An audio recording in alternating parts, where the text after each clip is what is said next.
स्वागत आहे आपलं the human rights watch news मध्ये. आजच्या या व्हिडिओमध्ये आपण बघाल पोलीस विभागातील असलेल्या विभिन्न समस्यांवर एक दृष्टिक्षेप.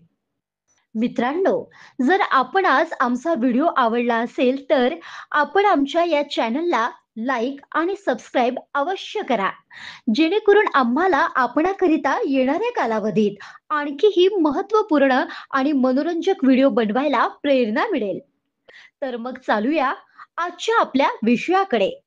आजचा विषय आहे पोलीस आत्महत्यांचा विचार मानवीय दृष्टिकोनातून होईल का? सदरक्षणाय खलनिग्रहणाय असे ब्रीदवाक्य असलेल्या आपल्या पोलीस विभागाची कल्पना केल्यास आपल्या समोर कठोर मनाने निर्णय घेणारा, कायद्याची अंमलबजावणी आणि जनतेच्या संरक्षणासाठी वेळप्रसंगी हुतात्मा होण्याच्या तयारीत असलेल्या व्हीआयपीचा दौरा असताना त्यांच्या सुरक्षतेकरिता उन्हातान्हात पावसात कोणत्याही ऋतूची पर्वा न करता वेळ प्रसंगी भ्रष्टाचारामध्ये गुरफटलेला एक कर्मठ व्यक्ती समोर येतो.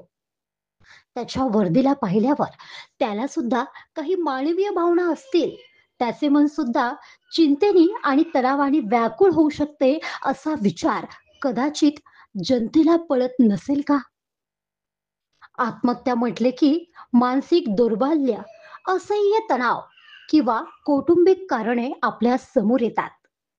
आत्महत्या करणे किंवा तसा प्रयत्न करणे हा कायद्याने गुन्हा आहे. मात्र या गुन्ह्याचे धाडस मागील काही वर्षांपासून या कायद्याचा रक्षक का करतो याचे उत्तर गृह खात्याने देण्याऐवजी त्याच खात्यातील वरिष्ठाने देण्याची गरज आहे. सदरक्षणाय खलनिग्रहणाय असं वचन पाडणाऱ्या पोलिसांनी टोकाचे पाऊल का उचलले? अनेकांनी फाशी घेऊन, विष पिऊन, डोक्यात गोळी घालून, इमारतीवरून उडी घेऊन आत्महत्या का केली? आतापर्यंत शेकडो पोलिसांनी आत्महत्या केल्या असून बहुतांश प्रकरणांमध्ये मानसिक तणाव हेच कारण प्रकर्षाने जाणवते. महाराष्ट्रातील पोलिसांमध्ये कामाच्या तणावामुळे आत्महत्येचे प्रमाण वाढत आहे, असे धक्कादायक निष्कर्ष हाती आले आहे. आत्मविश्वास तळा गेल्याने होत असलेल्या सारख्या लोकशाही प्रधान असलेल्या देशामध्ये पोलिसांचे महत्त्व नाकारता येत नाही. लष्कर पाठोपाठ पोलिसांचे महत्त्व समजण्याची गरज आहे.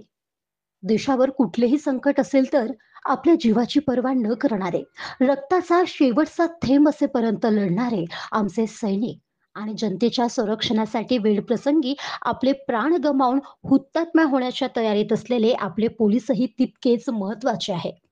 हे मागील मुंबईमध्ये झालेल्या दहशतवादी हल्ल्यामध्ये त्यांनी सिद्ध केलेले आहे.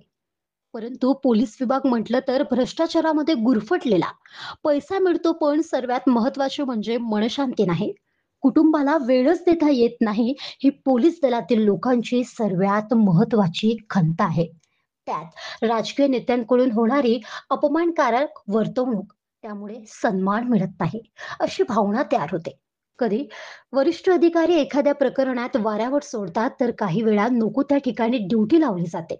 यातील ताणतणावावर मात करणे शक्य असते, परंतु अनेक ठिकाणी ताण असह्य होऊन आत्महत्येचा मार्ग जवळ केला जातो.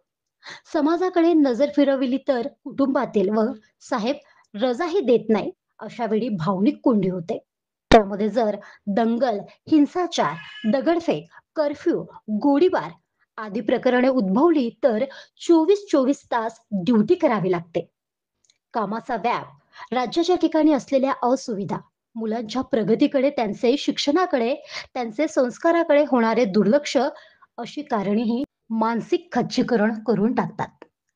पोलीस शिपाई ज्या वसाहतीमध्ये राहतात, त्याचे निरीक्षण केले तर तिथली स्थिती पाहून त्यांचे राहणीमान उंचवण्याकरिता शासनाने काय सुविधा केल्या आहेत, याबद्दल त्यांच्या कुटुंबाचे परखड मत ऐकले की कुणीही अवाक झाल्याशिवाय राहणार नाही.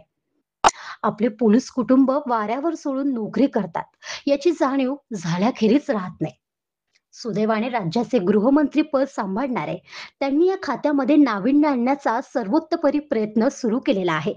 त्यामुळे या बाबीकडे सुद्धा त्यांच्याकडून अपेक्षा वाढलेल्या आहेत, जेणेकरून महाराष्ट्राला आणि पोलीस परिवाराला एक आदर्श मानवीय जीवन जगायला मिळेल.